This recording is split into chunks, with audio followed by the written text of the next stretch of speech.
local news map tells us is that a lot of the closures have been of community papers. Those are papers that publish fewer than 5 times a week. And I think a lot of this is happening because of consolidations or mergers or takeovers by other news organizations. So if you go to the map and you play with the map and you can change the filters and you say, okay, show me what's been happening in terms of community newspapers, what you're going to see is a lot of red X's indicating closures all across the country on markers that are for the community papers. So income is something we're going to be investigating to see if that's a factor here in Canadian communities.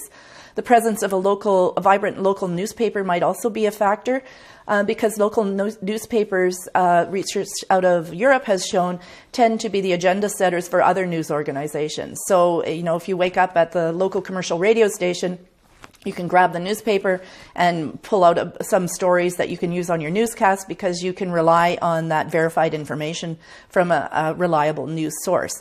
So is there a local newspaper, viable local newspaper in a community might be another determinant of how well a community is served in terms of its local news. We're also going to take a look at the presence of a public broadcaster, whether they have a newsroom in a community and whether that might make a difference.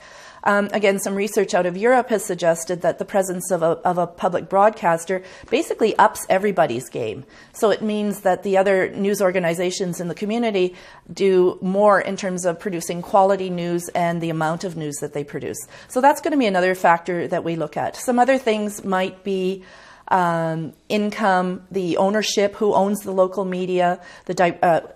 Some other factors that we would look at are the diversity of the community, who owns the local media, the size of the population, and proximity to a major media center like, say, Toronto or Montreal or Vancouver.